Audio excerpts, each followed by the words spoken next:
Hey everyone, welcome to another Starcraft match by VitaLetum. And this is going away from the conventional 1v1s just to show you guys that I can play other than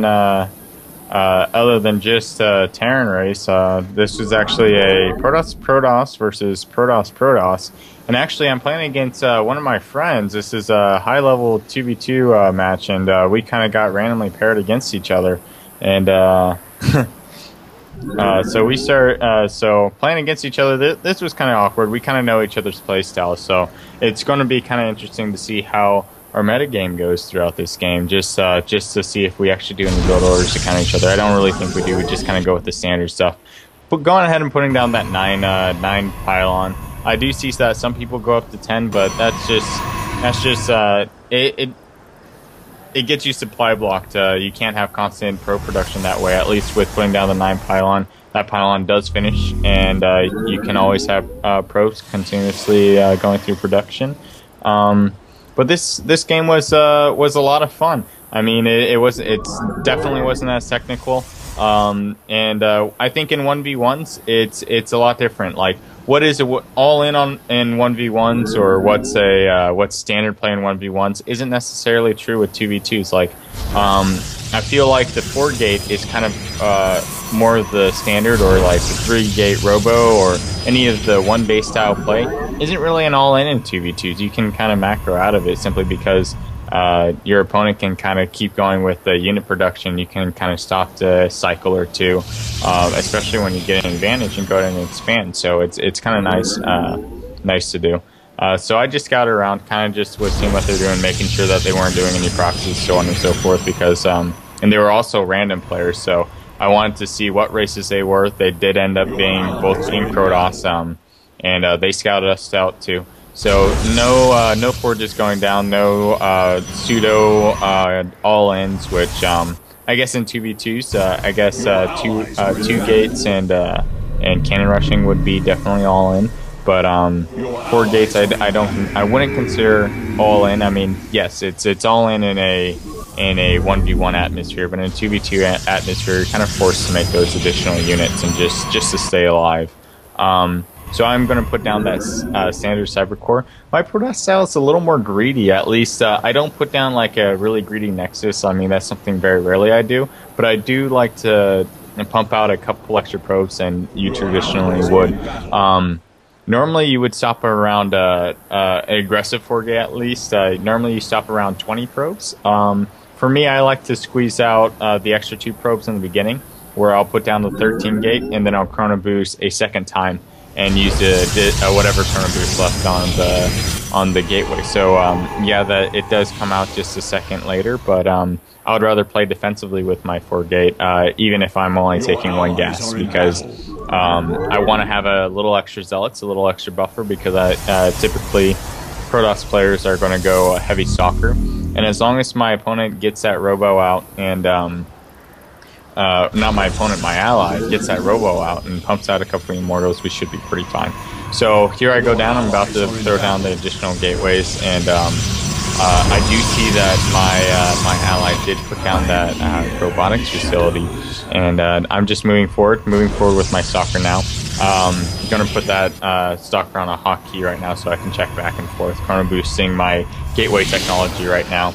Not really building too many probes right now. I'm gonna be making 1 or 2 more here and there, but only squeezing them out when I finish a unit cycle and I feel like I'm safe. And I do see the gateways go down. I haven't seen a robo really go down from our opponents, and so that's kind of a nice indication. I mean, that means that I'm going to have the 4-gate, I'm going to have the units, and my ally will have that immortal out, that additional buffer. So we kind of know exactly what at least blue player's doing, and I'm going to be warping those into gateways pretty soon. Nothing, again, just a typical 4-gate. Taking that gas now, because eventually I will want to start taking up. Yes, my money's getting high, but you'll see that'll drop pretty quickly as soon as these warpings go in. And yes, I have quite a bit of additional minerals, but I'm okay with that because once again, I intend to, at least my ally, I'm not sure about. I intend to expand after that. I don't feel like I have to go and kill them right away. Going to make sure that I get vision of those backdoor rocks just in case they decide to take those down. And after this 4-gate, because I know that my my ally decided to go Robo, I don't want to go into Robo, so I'm going to go into Twilight Council. I'm going to eventually want to tech up to, at least my plan for the game is eventually tech up to Archons and maybe add on some Void Rays at a later time while I allow my ally enough time to go to Colossus. Because just going double Colossus is... I find it's a little risky. It's a little easier to counter, especially because both are kind of following the same tech path. I'm just putting down some more more pylons now, and we do see that he's moving out. He does have that observer kind of moving along, kind of seeing where the army is.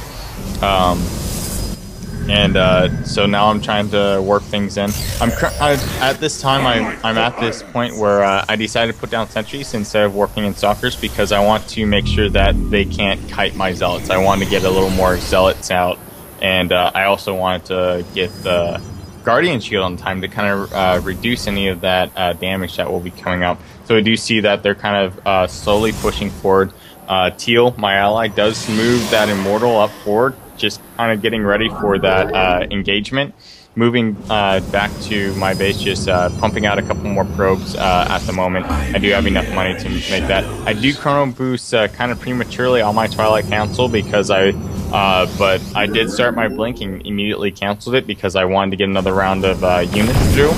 And then I get my blink a little bit later. Kind of wasted the chrono boost, so it was kind of indecisive on my part, but I think it was well worth it because you see in this engagement, we kind of have a really nice concave on that, especially with that Immortal. That Immortal does eventually get taken off, but I do have the Guardian Shield up. Force Field's gone down pretty nice Force Fields, but they pretty much have a couple more Zealots than we did, so those Force Fields at the moment are actually helping us out a little bit more, and now we're kind of, now the tide's kind of shifting in our favor, where it looked like that we might have lost that engagement for a short while.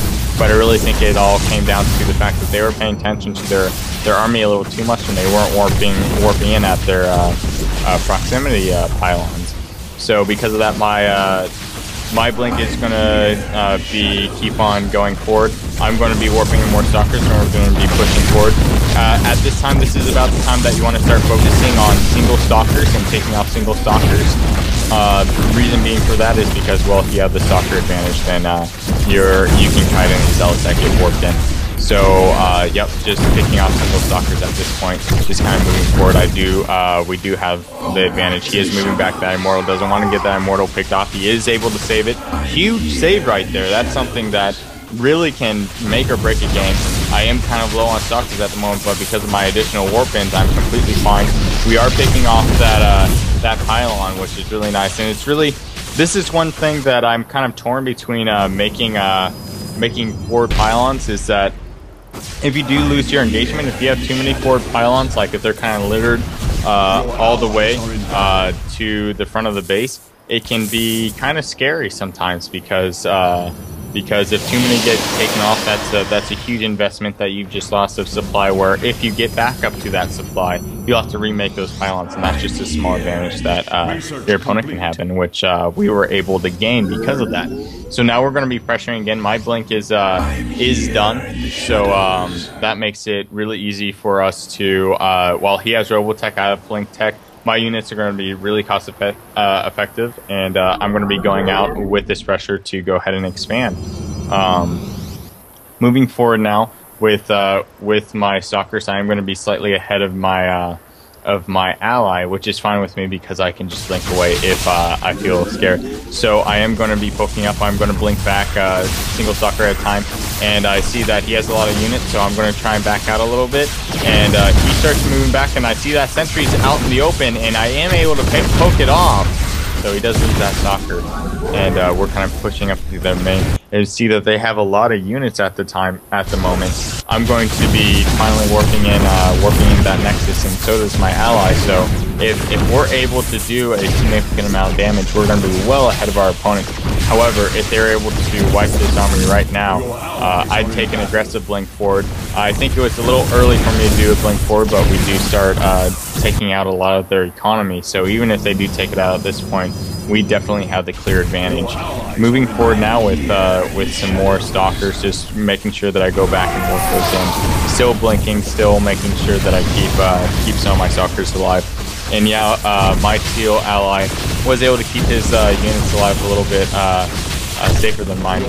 However, just moving forward, picking off the blue stalkers at the moment, and was able to save my stalker from dying.